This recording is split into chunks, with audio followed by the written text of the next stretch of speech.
Welcome to Starving Artist Courses, your all-in-one online music education resource. My name is Christian, and this month we're going to learn Photograph by Ed Sheeran. This week, we're going to learn the verse, and in particular, the key, the scale, and the Nashville number system. So let's get started.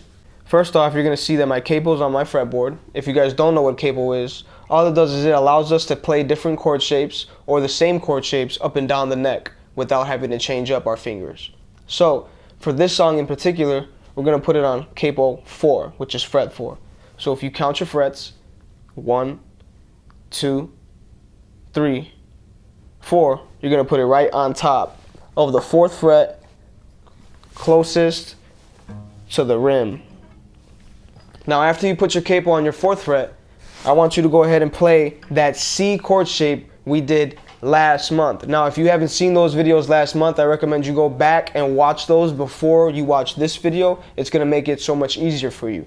Now for those who have already watched those, we're going to go ahead and get right into it. Now go ahead and play that C shape for me if you have your guitar with you. Now from here we're going to play that E scale. Now remember, since we have capo 4, we're not playing a C, we're actually playing an E. But with the capo, we can play that C shape like we learned last month and still be playing in the same key like Ed Sheeran was.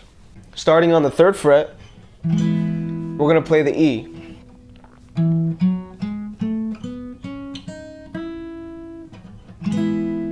Right there was our E major scale in the same shape and form as you did last month. Now from here, you guys got to understand that this is not the C major scale, which has no sharps or no flats. The E major scale actually has 4 sharps. It's F sharp, C sharp, G sharp, and D sharp. So you always have to remember that. Again, it's F sharp, C sharp, G sharp, and D sharp in the E major scale.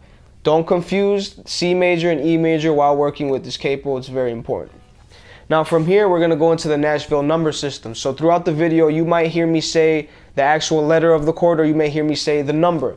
We're going to refer to the number from now on because it's more professional, and this is the way to do it. So working with songs, instead of saying E or B minor or A minor, it takes too long. We like to use the numbers because it's real concise and it's just clear and better communication between other musicians when you're talking about other songs. So in this chord progression, again, we're capo 4 in the C shape. We're still in the key of E. The first chord is 1, which is E major. Now it goes up to 7 because 8 is an octave. So you need to know your numbers and make sure that each chord isn't major or minor. You want to make sure your chords are correct. 1 is always going to be major. 2 is always going to be minor. 3 is always going to be minor. 4 is always going to be major. 5 is always going to be major or dominant when you start to advance into further music theory. 6 is always minor, and 7 is diminished. Next, I'm going to go ahead and play the verse full through at full tempo, and you guys are going to just observe, and then afterwards I'm going to break down exactly what I did.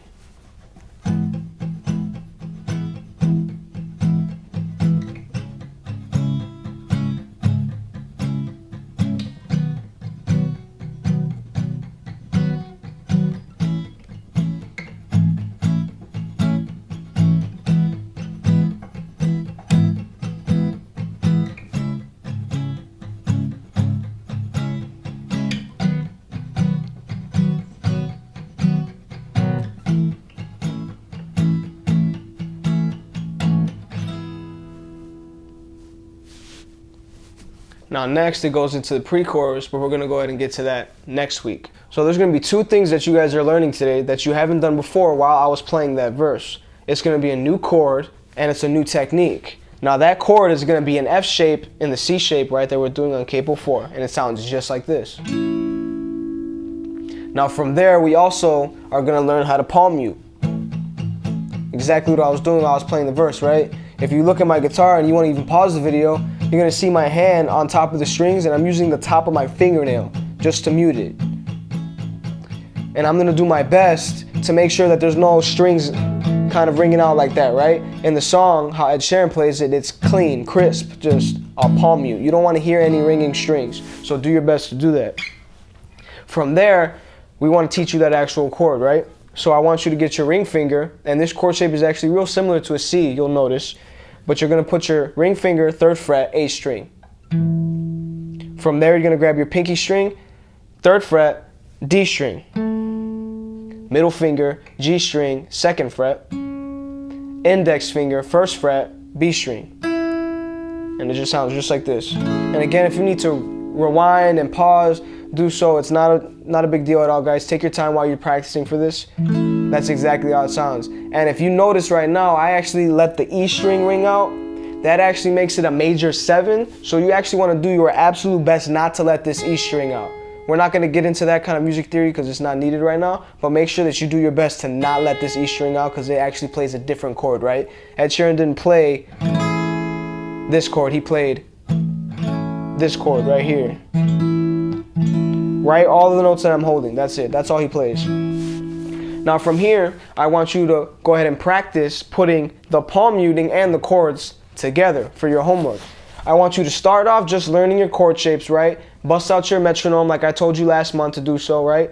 Put it at 80 beats per minute. Start up and work your way up to 108. From there, just play them. Don't even worry about palm muting yet. Just play the chords as they are. And afterwards, once you get the chords down, you get the tempo down, you can start working on your palm muting. From there, it's going to start to make more sense for you guys. And if you need to practice palm muting and you feel like it's too hard to palm mute and hold the chords at the same time, you can have your left hand just cover your fretboard and you can just practice like this. Do whatever is necessary, but just make sure you start off just playing the chords, then moving on to the palm muting and trying to put them together. Make sure you guys tune in next week. We're going to go into the pre-chorus of the same song that we learned today. If you guys are interested in joining our community or even private lessons, go to www.starvingartistcourses.com/VIP. Make sure you guys like and subscribe, and we'll see you next week.